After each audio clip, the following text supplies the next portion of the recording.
Hey guys, sorry it's been such a long time since I've posted a video. I'm just trying to sort out my thoughts and collect them, but I feel like I finally have enough to where I can make a video. So, um, hi wherever you guys are, whatever time it is, and wherever place you're in. I wanted to start off by saying that I've come to a place in my mental illness where um, the the the numbness that I feel and have felt for about 8 years now is I'm starting to adapt to it. I'm starting to get used to it and feel this sameness kind of just become comfortable. I'm becoming comfortable with it. I'll show you some. I was posting some posts about my mental illness on a meme page, on a friggin' meme page, and I thought, well, you know what? I'll post it on here because more people are gonna want to listen to this than on a meme page. And a lot of people did listen to what I was saying on a meme page because it was about depression. So here, I'll show it to you. So this was the first one. And this is what I said. So true. Happiness doesn't return. Numbness just becomes normal. And all the memories repeated in your head are repeated in your head so many times that the standards of happiness lower a lot gradually over time. This is coming from someone going on 8 years of emptiness. And this is the second one. Realizing you don't feel depressed anymore. Realizing you don't feel anything at all anymore. And I said this, which now has 23 likes, so I helped a lot of people. It says, ever since I started this emotionally blunting meds 8 years ago, I always wondered if anyone in this life felt anything I had felt in this life. Turns out I still don't know, and it may be easy for some, but emotion is one of the hardest things to describe in this life, in my humble opinion. I guess the best way to describe happiness is a tingling sensation through my face and an inner warmth when I smile. My best advice to people who don't take meds is to try your absolute hardest to be in control of your emotions because it can overtake you. So be very cautious and try your hardest not to create a dopamine burnout or get too high or too low. I am typing all this purely to help others avoid the depths of depression and numbness I have been through myself. Peace. And then I texted a paragraph below, and that one got 9 likes, so I helped a lot of people down below too. So yeah, I think I created a lot of dopamine burnouts. I think I created one huge dopamine burnout at the end of 9th grade, towards the end. And a dopamine burnout is when you exhaust all the dopamine that occurs in your brain, or endorphins or oxytocin. I think it's just you burn out the feel-good chemicals in general. And yeah, I told myself in the beginning of that 9th grade year, you're going to live the greatest year of your life. You're going to have the most fun you want. You're going to do whatever you want in that school. You're going to just have a good time. And we did. We were singing Hey Jude choruses in the bleachers at games and stuff. I got everybody to start that. I was class clown, which is not good, but I was making people laugh in class all the time. I was having friends over, and we were going in the movies and throwing popcorn at the movie screen and stuff. We were just rebellious little kids, but we were just having fun. And so, yeah, it was just the best year of my life, and then I pushed the boundaries so much. I just tried to feel good so much, and everything I did felt so good that nothing felt good, and everything felt bad. For a long time, about 1.5 years. It just kept going, and it didn't recover, and then I had to take meds, and I think there was a little glimmer of hope at the end before I started taking meds that maybe I was feeling a little better, but I couldn't tell because I was taking my meds. But what can you do? 8 years have gone, and so the one thing I found out that distracts myself from the meds and from the emotional numbness and from everything is playing those memories out in your head, if you play them out long enough and you keep playing those memories out of your past over and over, the power will from those emotions, the emotional power will dissipate and it will go away. Let me fix this camera. And the power will be taken out of those emotions and those memories. So just let time heal it, and whatever things, never isolate, never ever isolate, because when you isolate, you get in your thoughts. And I spent a whole year alone before. When I graduated, I was trying to find myself because I was I didn't know who I was because I was on these meds, and it was like I was another person, and I was trying to find out who I was. So, and I was also trying to adapt to the emotionlessness that was happening. So I spent a year alone, and that screwed me up even more. It screwed me up so much. Just terrible, trying to find out who I was. And every time I'd isolate, it would get worse because I didn't know how to socialize even more. I was so cringy that people would wince at me when they would talk to me because it was so cringy. They'd be kind of not even looking at me because I was so cringy and uncomfortable to be around. But so never isolate, number one. Back to my point, never isolate, because that creates loneliness, and you can get in your thoughts and you can mourn your past over and over. Always distract yourself. Find the most distracting thing you can do. Always find all the distractions. For me, it's music and art, and producing my own music, and what else? I took a pottery class. I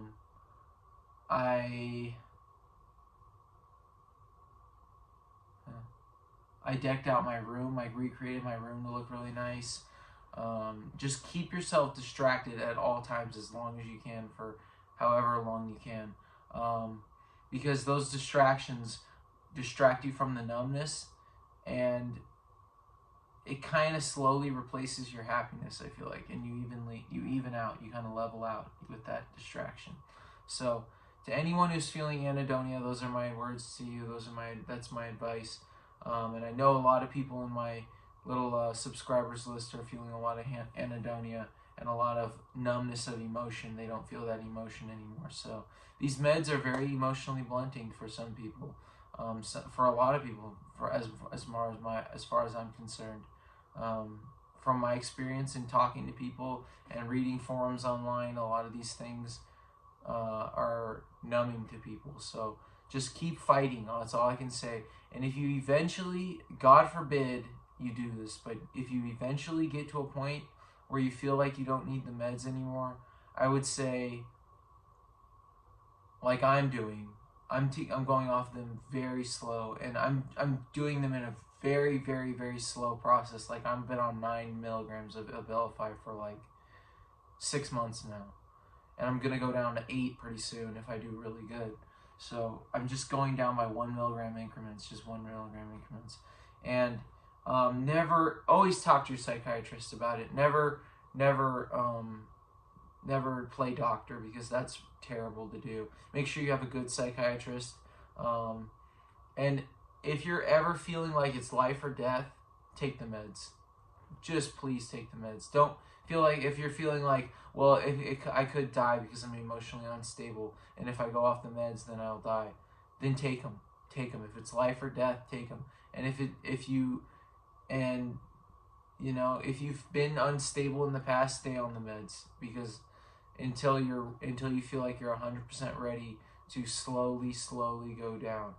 Slowly, that's all I can say, is as slow as you can. Make a pact with someone. Say, okay, if I go down on my meds, you have to tell me that I'm not stable. And if I'm not stable, then I'll agree with you to go back up. And that's what I've been doing with my dad. So that's good advice. And a little bit more in depth about my mental illness, I would just stare at a wall for like 3 days because I was so depressed, and I would not sleep for 3 days at a time because I had pain all throughout my body, and I still do, but I'm getting it managed because I'm going to physical therapy and I'm doing Pilates and all that. I know that sounds girly and stupid, but it's actually really helping me a lot. That's helping me. And then I would stare at a wall for 3 days at a time. And I'm going to go into suicide prevention because Suicide Prevention Awareness Month is coming up. So I've wanted to kill myself 3 times in this life, really severely.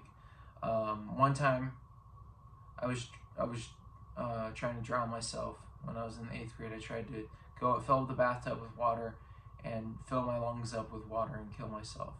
And I could feel my lungs filling, and it was very scary. And I lifted up because it was so uncomfortable and so horrifying and so painful, and I did not want to do that. And so that was that. And then that was the first time in 8th grade. The second time I tried cutting myself, but I didn't really know where the jugular vein was and stuff, and where the vein was that you could cut yourself with. So I didn't know where I was going. I was only in 9th grade. And the third time I was in San Francisco on a vacation, and I wanted to jump out of the building, and I wrote a suicide note. And it got so dangerous. And oh no, it was 4 times. It was 4 times I tried to kill myself. On the way to the mental hospital, I tried jumping out of the car. I unbuckled my seatbelt and I told my dad on the freeway, "Look, I'm going to jump out of the car if you don't stop taking me to the if you take me to the hospital, I'm going to jump out of the car on the freeway." So that was that. And so I've come a long way. I've just come so far. If you'd seen what I've seen, you would be astonished. You would cry. You would feel tons of emotion that, well, obviously I can't feel the emotion, but you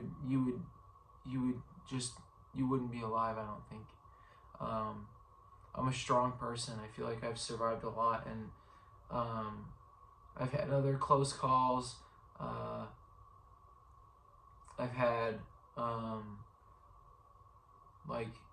I've cried in front of my best friends before.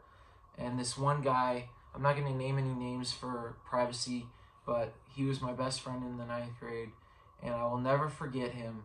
He took me over to his house, and he never takes anyone to his house. And he didn't like having people over at his house, he said. And he took me to his house, and we ate chicken nuggets and taquitos and Kool-Aid jammers, and we just had a good time. And I was mentally ill. This was in the peak of my mental illness at this point. And he just said, he tried to get, I will never forget, I broke down crying thinking about this and processing it with my therapist.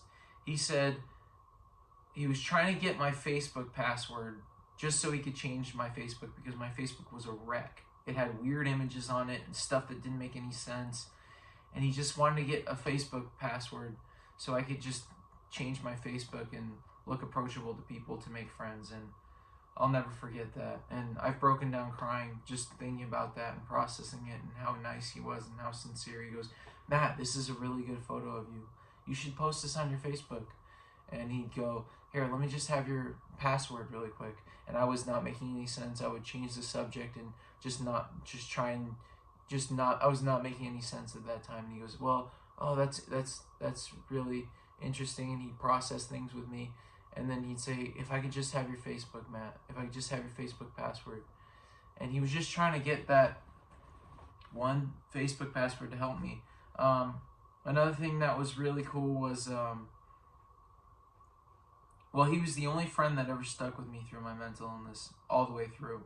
And it shows your real colors. Your mental illness shows your friends your real colors, and it shows your friends who they really are. It shows you who your friends really are. I lost a lot of friends. When I left the school, because I was mentally ill and I was flunking out, I had about 60 people write on this giant card all these wonderful things to me, and it was wonderful. I'd say it was about 30 people, 35 people. They would write all these wonderful things, and they put little gift cards on the corners of the things, because they knew I like music, so they put an iTunes gift card there, and they knew I like food, so they put a Red Lobster gift card there, and it was just it was just wonderful. It was such a nice Christmas letter, and people said the nicest things, and I have it to this day because it was so sincere. I'll never forget the memories I shared, and I'll never forget all the people. And yeah, so for suicide prevention, I know I got off topic, but for suicide prevention, I would say, if you're ever feeling like you want to kill yourself, this is my advice. The world is beautiful. The world is infinite, and your capability is infinite. So don't give up on that. Okay, never give up on your happiness. Never give up on your capabilities. Never give up on your dreams, and always, always, always keep a hold on hope, because it's never gonna be easy. I'm not saying that it's gonna be a walk in a park, but you just need to never lose sight of hope and always give 100% attention to all the beauty out there. The beautiful things in this world are infinite, and just believe that there is good out there, and focus on it, because it's so easy to focus on the negativity, but focus on that positive things, man. Even if you can't feel, write down a list of all the things that you can do that make you feel your best, no matter what. Put everything aside and do it. And there's hope for the world. I really do think there's hope for the world. The world has nowhere else to go but up. So, and why not start by making a change? Think of ways you can help people. I've started myself by trying to make a charity of eco-friendly homeless products for the homeless, like a toothbrush that's reusable for a long time, or soap that's made from recycled materials, or one of those solar panel charger packs. I'm gonna sell those to people, give those to people for free, and give those solar panel iPhone charger packs to people for free, because I feel like I want to help people, and that's where I get good. That's where I get my good feelings from. I'm already part of a charity, so I visit the elderly, and I feed the homeless every week. But I don't do it anymore because of quarantine. But I'm gonna get back into it after this. But yeah, just help others. Never lose sight of hope. Never give up on your happiness. Tell yourself that. I will never give up on my happiness, no matter what. And remember that the world is beautiful, and that you are beautiful, and you are infinite. Your capability is infinite. You can do anything in this life. Take a look at Gandhi. Take a look at Mother Teresa. Take a look at the great innovators like Steve Jobs. He might not have been the nicest person in the world, for some sources say, but you can do anything. You can do anything in this life. And I'll end it with this. If you're feeling suicidal, imagine what this world could be like if you put your fullest potential forth. If you really accessed your fullest potential, and you said to yourself, today I'm gonna create something that's gonna help others on a massive scale. I'm gonna create something that's gonna help others no matter what. Even if it's on a small scale, I'm gonna help others. And you just keep doing that. You just keep helping others. And eventually your work will be seen, and you'll be known, and you'll get recognition. And I think, and imagine if everyone lived life to their fullest potential and not just wasted it away and died with a conscious thinking, that died with a clean conscience when the world was at rest, when the world was at unrest. So just live to your fullest potential and encourage others to live to their fullest potential. And don't let yourself die a clean conscience while the world is at unrest. Thank you. Bye.